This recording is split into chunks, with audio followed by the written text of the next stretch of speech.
Hello বন্ধুরা, আরেকটি নতুন ভিডিওতে আপনাদের সবাইকে স্বাগতম। তো বন্ধুরা, আজকে আমরা আলোচনা করব 15ই মার্চের কিছু বেস্ট অর্থাৎ টপ ফুটবল আপডেটস নিয়ে। তো বেশি দেরি না করে ভিডিওটি শুরু করা যাক। তো প্রথম আপডেটটি হলো টমাস টি জর্জ, যিনি কেরালা ব্লাস্টার্স এফসির যে রিজার্ভ টিম রয়েছে তার হেড কোচ ছিলেন। তিনি হেড কোচ হওয়ার লাইসেন্স পেয়ে গেছেন এবং তার সাথে নাকি আইএসএলের একটি দল কথাবার্তা বলছে তাদের হেড কোচ হওয়ার জন্য, যেখানে হায়দ্রাবাদ এফসির নাম সবথেকে ঊর্ধ্বে শোনা যাচ্ছে।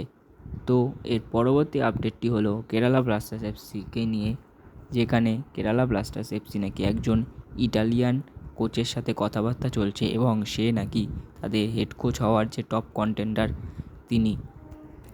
এবং কেরালা ব্লাস্টার্স এফসি জানিয়েছে আর কিছু সপ্তাহের মধ্যেই তারা তাদের হেড কোচ অ্যানাউন্স করে দেবে।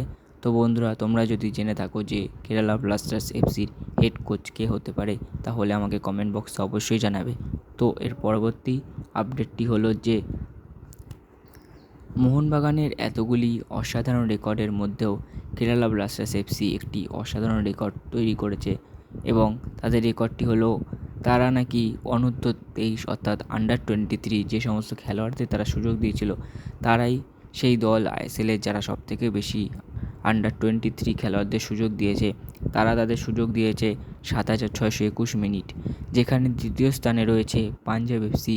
তারা তাদের সুযোগ দিয়েছে 7,522 মিনিট।